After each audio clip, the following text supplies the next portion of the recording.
6:46 is the time this Monday. We're on top of several breaking stories at this hour. A scene in northeast Rochester where firefighters have been at a home on North Clinton Avenue battling flames early on this morning. That property, again, Clinton near Avenue A, that part of the city has been blocked off as firefighters work the scene. It was a 2-alarm fire in a vacant home. The flames did spread to all 3 floors. You see the images there. The good news here, no injuries reported. If we get any more updates, we will keep you updated on RochesterFirst.com. Police need your help solving a hit and run from overnight here in Rochester. There was a victim in his 30s hit by a car. Police responded to that scene around 11:15. The man had been walking on Jefferson Avenue near Bartlett Street when he was hit. The car and driver in it took off from the scene. The victim was taken to the hospital and is expected to survive. Overseas, we have some grim updates developing. At least more than 1,000 people killed after a powerful 7.8 magnitude earthquake hit southern Turkey and northern Syria early this morning. About 5,400 people were injured, while another nearly 2,500 had to be rescued from collapsed buildings. The death toll, sadly, is expected to rise. We'll be watching that all throughout our show, and then, of course, updates coming up momentarily on CBS Mornings.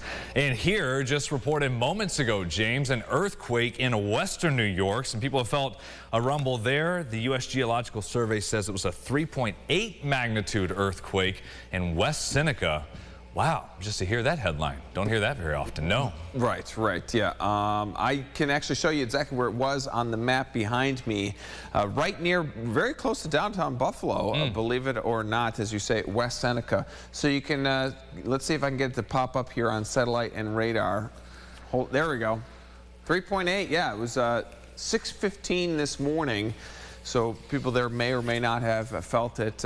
Text your friends and family over in Buffalo and see, because we're definitely interested if people did feel that one. So that'll be a conversation, I think, for today.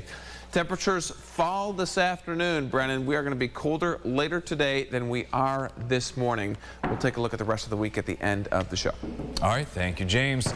More updates at 6:49. Another check of sunrise traffic. The expressway is doing just fine. It is, again, above freezing, so we don't have snow, ice, anything to worry about as you're headed off. You see traffic, everyone at speed. New this morning, let's take a look at some of the impacts of recent crime trends around the region, like stolen cars. If it happens to you, what if your car is then used in another crime? How long might it be until you finally get your ride back? Jatira Marsh joins us here in the studio with the story. Jatira. Since the summer of last year, we've heard about more and more vehicles stolen in the Rochester area, mostly due to a social media trend targeting Kias and Hyundais. Although it may be common with those 2 brands, it doesn't mean you're exempt to an unfortunate situation happening to you. It's one thing to have your car taken from your possession, but then realizing it was potentially used to commit a crime, it may take some time to get back once it's located. Sergeant Keith Woodward with the Brighton Police Department says the lighter the crime, the sooner you could get it back. The smallest amount of time is you could have the vehicle back immediately, as soon as it's recovered. If it's determined there's no reason for us to keep the vehicle. I've seen vehicles stay here in perpetuity. There's some that we have in our impound lot that haven't gone anywhere. He adds that the time frame also depends on what your insurance company works out with you, along with the district attorney's office. Brennan, back to you. Thank you, Tyra. Sadly, this is a situation for a lot of people here in Rochester. Police have dealt with more than 200 car thefts just in January alone. Law enforcement is also working to get more of these steering wheel locks from these car companies to hand out to drivers. They had some, but then they ran out. We'll let you know once they get more supply on hand.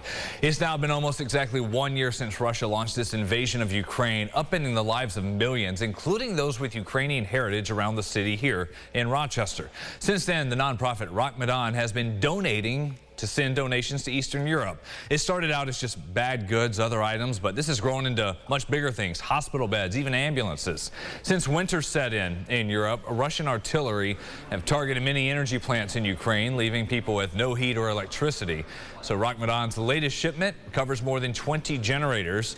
For the first package of this year, members are turning their attention to send over as many canes, walkers, and wheelchairs as possible, all coming at a time when leaders say Ukrainian hospitals are low on supply.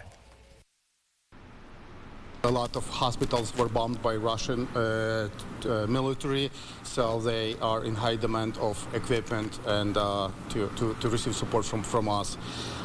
Especially one of surgical table. It was high demand, and they asking for surgical table, and UOR gave us a donation surgical table.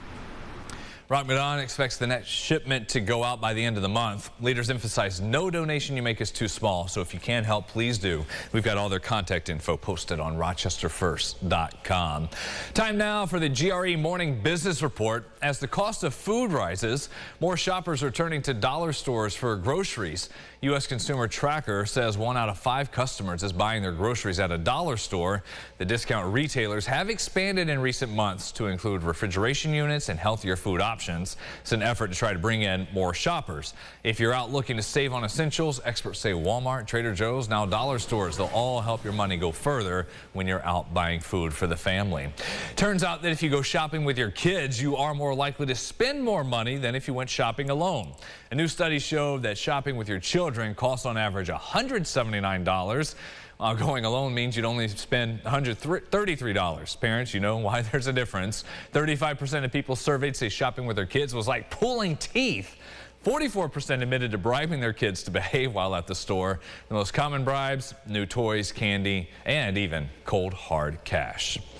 The president and CEO of RG&E is responding to calls to make the company a public utility. There's been a lot of talk, growing public concern about the company's business practices, especially with billing these high and erratic charges for a lot of customers. The CEO, Trish Nielsen, provided a statement to the city newspaper, citing the pandemic as a source of many challenges for the group. She also called the allegations irresponsible and inaccurate, and that the push for a public utility is a political agenda. Nielsen pointed to the company's financial contributions to local causes like economic development and education through a partnership with Monroe Community College, saying the investments, which affect the community's well-being and help reach essential climate goals, could all be jeopardized by a new government-controlled power that some have raised as a misguided solution, she says, for current challenges with supply rates and service, and that would likely cost taxpayers billions. Nielsen also says RG&E is suspending late payment charges given out to customers and offering millions of dollars in relief. The state regulators continue to investigate the company. As we're looking ahead, Reverend Al Sharpton will be here speaking at Friday's funeral for local civil rights leader and minister Franklin Florence. Dates are now set for this community to gather and celebrate his life. The wake is Friday from 9 to 6, followed by a community service that runs until 9 in the evening, all at the Central Church of Christ on South Plymouth. Then Saturday, another service of remembrance running at the Convention Center from 11 until 2. 5 minutes to go until the top of the hour. A lot of people talking about what happened last night. Had the Grammy Awards out in Los Angeles, the 65th edition. A big night for the annual awards show in California. The biggest winner of the night was Beyonce. We'll get to that in a second. Harry Styles, though, won Album of the Year for Harry's House. Lizzo grabbed Grammy for Record of the Year. And again, that historic moment, Beyonce owns more Grammys than anyone else after winning her 32nd award last night for Best Dance and Electronic Music Album. I saw people sharing, James, some screen grabs over the weekend. Already in the waiting room on Ticketmaster, waiting to buy tickets for her award tour. I think the closest stop would be in Toronto for Beyonce coming here. And that's her first stop. Yeah. Good luck with that. If you're at home, not telling your bosses that you're logged online with a long wait waiting to get the tickets. Probably harder to get that than a Super Bowl ticket at this point. I know. Might cost you more, too. All right. Weather for the day ahead. Bus stop forecast. Jumping on the bus stop, we're dressing for the afternoon, which happens to be cooler than this morning. We're forecasting those numbers to fall as we get throughout the day. So we'll be in the upper 20s to finish. Clouds, maybe a little bit of sun late in the day. But generally, we'll have those clouds with us. Some damp roadways this morning, but otherwise, it's an easy Monday to take. We see a spike in temperatures tomorrow with a nice, strong southerly wind. Then rain showers move through. We'll make a run at 50. I'll go 49 for tomorrow afternoon. Then Wednesday looks like maybe the best day of the week. Clouds and sun. Low 40s there, but no wind to deal with. Thursday, rain, and then keeping an eye on Saturday, Brennan. We'll see how that trends throughout the week, but that'll be our next chance for some actual snow. Just in time for the weekend. Thank you, James. Yep. And thank you so much for watching News 8 at Sunrise. We'll have another update here in 30 minutes. CBS Mornings coming up next.